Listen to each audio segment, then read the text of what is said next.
Israel menyerang pusat uranium, uranium itu nuklir pos-posnya baik-baik ya. Tapi ya senang gua Israel karena aku senang jaga Israel. Iya, anak Tuhan ini Yesus itu kan orang Yahudi, kita itu kan anak-anaknya. Jadi yang jago Israel, jago Iran ya keliru.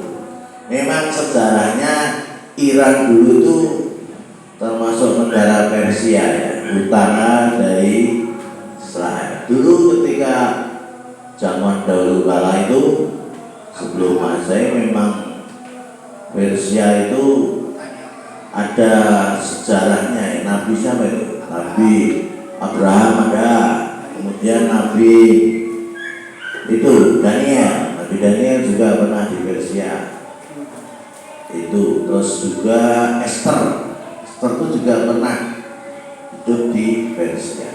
Jadi sebelumnya perang itu memang diatur ya, diatur Tuhan, perang kayak. Jadi ini kalau saya mengamati perang antara Israel dan Iran itu sesuai Alkitab, tak cocok-cocoknya bener pora. Dalam kitab apa itu? Kita bisa membuka Matius pasal 24 5-7, mungkin yang sudah mendapatkan. Matius 24 ayat Ya. yang ke-5 sampai yang ke-7. Sebab banyak orang akan datang dengan memakai namaku dan berkata, Akulah Mesias, yang mereka akan menyesatkan banyak orang. Kamu akan mendengar deru perang atau kabar-kabar tentang perang. Namun berawas-awaslah, jangan kamu gelisah. Sebab semuanya itu harus terjadi, tetapi itu belum kesudahannya. Sebab bangsa akan bangkit melawan bangsa, dan kerajaan melawan kerajaan. Akan ada kelaparan dan gempa bumi di berbagai tempat. Ya, demikian firman Tuhan. Jadi memang perang itu harus apa? Terjadi pada akhir zaman. Jadi Matius pasal 24 5-7 sudah diramal oleh Yesus sendiri bahwa akhir zaman akan terjadi bangsa melawan bangsa, kerajaan melawan kerajaan, kemudian akan terjadi kelaparan dan gempa bumi di mana-mana. Jadi bangsa melawan bangsa, kerajaan melawan kerajaan, dan akan terjadi kelaparan di mana-mana dan apa? Gempa bumi. Itu harus terjadi ya. Jadi perang itu memang harus terjadi. Ini sudah diramal Yesus sejak dahulu sampai sekarang. Sekarang aja masih kok begini, perangnya tambah serem karena pakai bahan uranium, pakai nuklir. Sedangkan Iran itu membangun pusat uranium untuk membangkit tenaga nuklir itu sudah dipersiapkan 7 tahun yang lalu ya. Wah, muatan karena ya, perang tenan karo Israel. Israel itu bangsa elok, bangsa pilihan Tuhan. Tahun 1967 dikeroyok bangsa-bangsa Arab, menang. 7 hari pukul kabeh, Yerusalem malah direbut, Gaza direbut, karena dilindungi Yesus nggak mungkin, ya loh.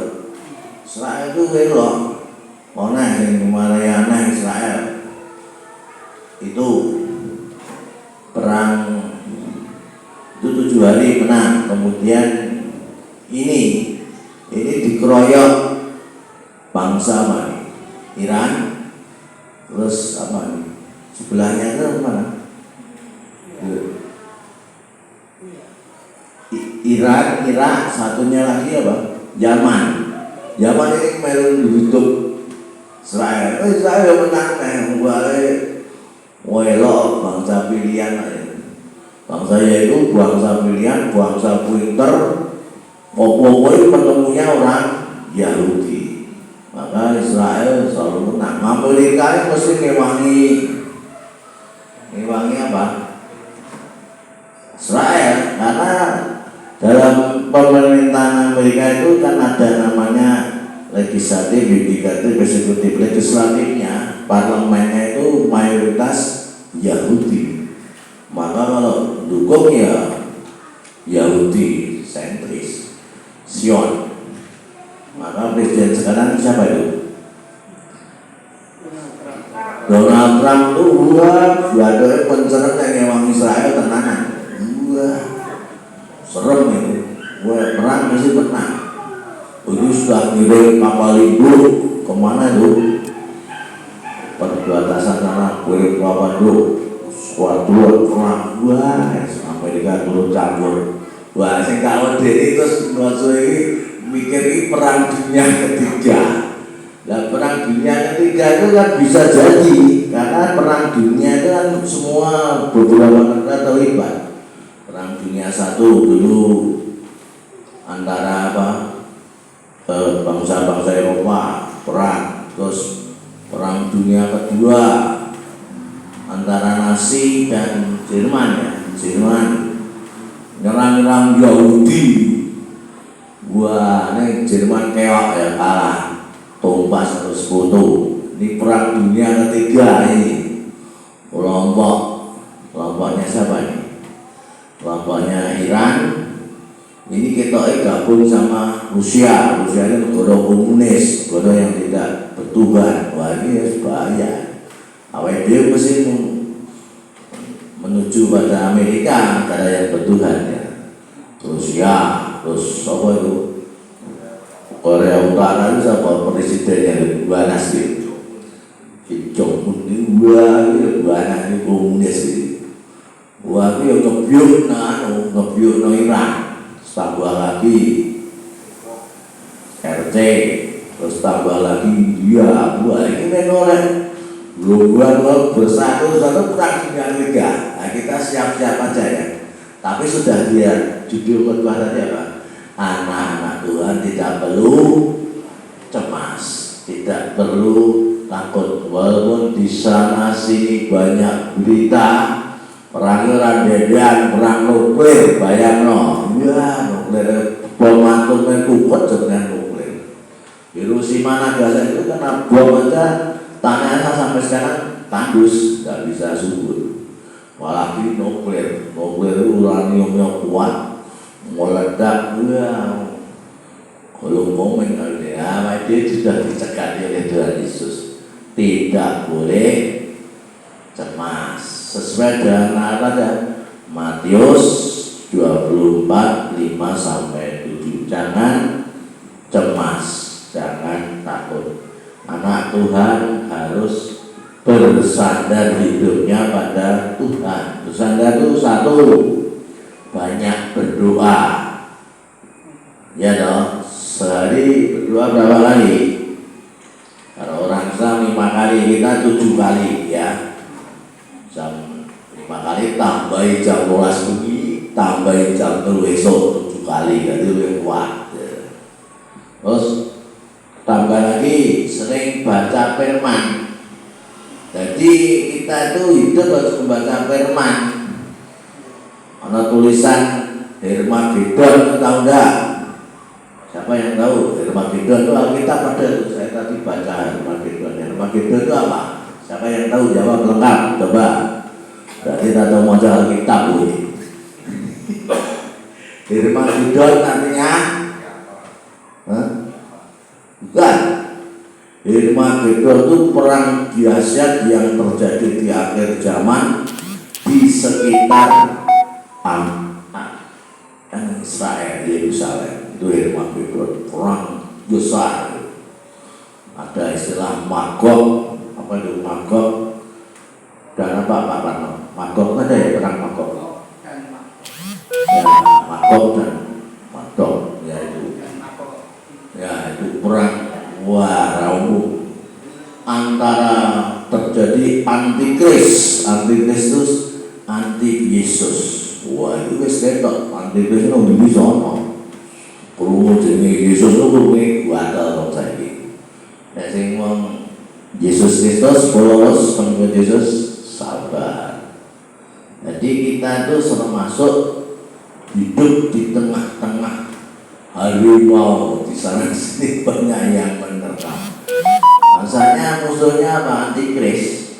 Nah, kita harus sudah didandangi, kita harus berdoa, kita harus selindung pada penan, tinggalkan perkara-perkara duniawi, dan amanah Allah. Yesus kabarkan Injil itu amanah.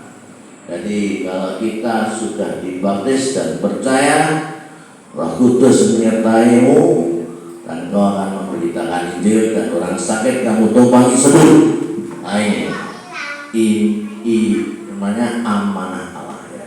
Jadi kita harus melaksanakan, mengabarkan Injil, termasuk kunci itu khotbah itu mengabarkan Injil, itu sudah amanah Allah menjalankan ya. Jadi masuk, doa masuk, berlindung pada firman masuk, perkara dunia ditinggalkan, boleh ragu-ragu kita ya.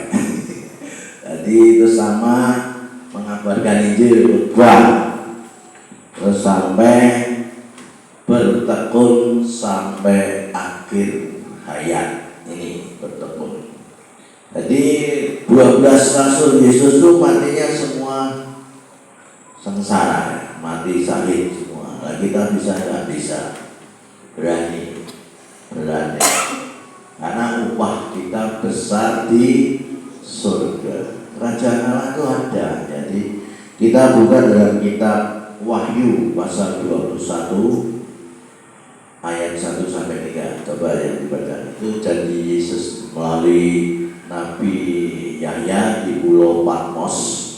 Dia mendapat Wahyu 21 ayat 1 sampai 3. Siapa yang bisa?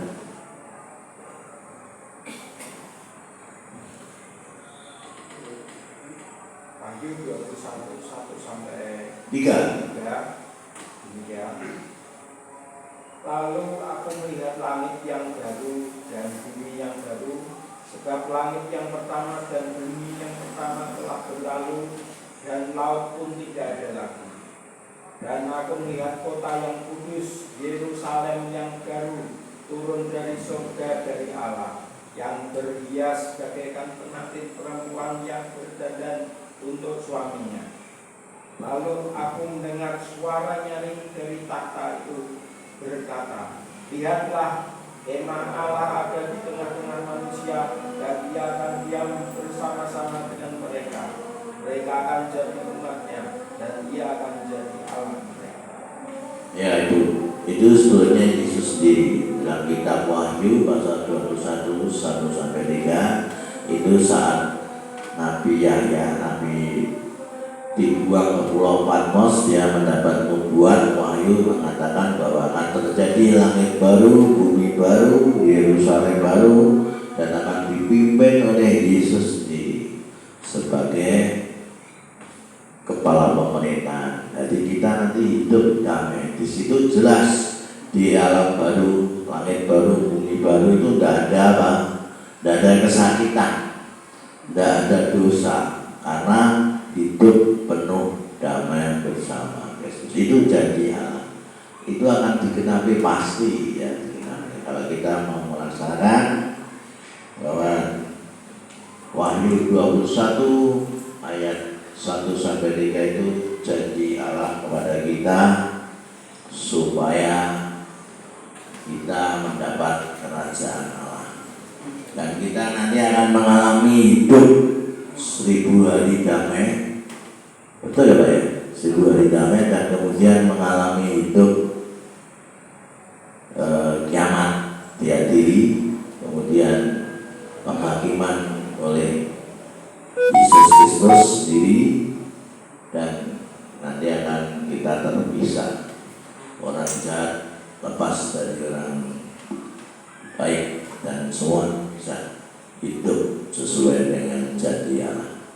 Itulah kita hidup ini di akhir zaman, nation against nation, bangsa melawan bangsa, kingdom against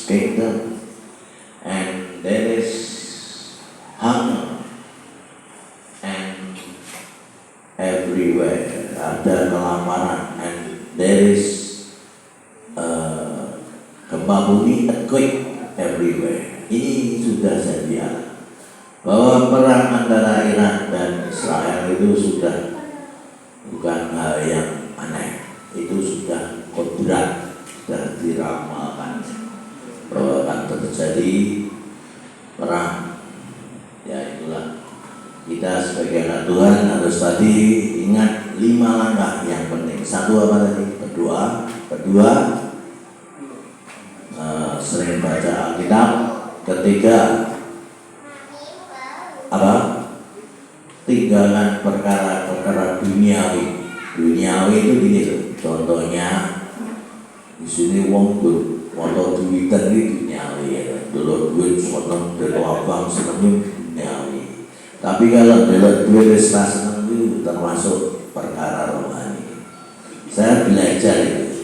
Dan dulu duit foto duit itu berarti duniawi atau dua duit orang kerasa itu rohani ya. Jadi kita itu mementingkan perkara rohani, tinggalkan duniawi. Duniawi itu kalau sudah hidup semedi agama Buddha ya, semedi tekung fokus pada hal-hal yang benar dan kebaikan, itu sudah Tuhan beserta kita ya, Immanuel. Jadi kita itu tetap tinggalkan perkara duniawi, kabarkan Injil, karena Injil itu perintah amanah Tuhan, beritakan Injil seluruh dunia. Orang yang percaya baptis dan diberi kuasa untuk menyembuhkan orang sakit, setan pergi tumpangi tangan. Dan juga kita bertekun sampai akhir hayat seperti 12 rasul yang mati syahid ini. Jadi ini dengan hikmah kami, situasi perang Israel dan Iran membawa saya menjadi anak Tuhan yang tidak takut tapi berserah diri pada Tuhan dan sampai akhir hayat ya. Demikian firman Tuhan. Dan kami mohon maaf bila ada suatu hal yang kurang berkenan. Mari kita berdoa. Ya Allah yang kami sembah dan kami puja, puji, malam ini kami telah mendengarkan firman-Mu bahwa kita harus selalu tidak boleh takut dan tidak boleh cemas, selalu bersandar pada Tuhan. Kami berdoa untuk Bapak Cek dan istrinya dan anak cucunya, Kau berkati hidupnya dalam kehidupan sehari-hari, kesehatannya dan umur panjang semuanya. Juga kami berdoa untuk pendeta kami Pak Cornelius dan istrinya, Kau berkati hidupnya. Dan juga berdoa untuk Bapak Pano, istrinya, keluarganya, para cucu-cucunya, Kau berkati semua. Kau penuh dengan kuasa-Mu Roh Kudus menyertai Pak Pano hingga sehat walafiat, tetap berbakti mengabdi pada ajaran.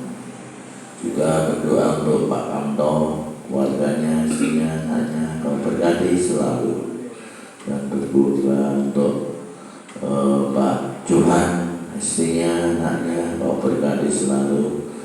Dan juga berdoa kepada Yusef, player musik, Kau berkati dalam hidupnya penuh berkah damai. Juga kami berdoa untuk diri kami sendiri, Tuhan berkatilah anak-anak kami dan warga kami, mantu kami, cucu kami selamat dalam lindungan. Tuhan juga berdoa untuk Pak Yohanes yang ada di Mojokerto, Kau berkati dalam pelayanan di Mojokerto maupun di sini, Kau sertai bimbingan. Tuhan, kami semuanya yang kami minta di dalam nama Yesus. Amin. Mencerahkan pada Pak Cornelius.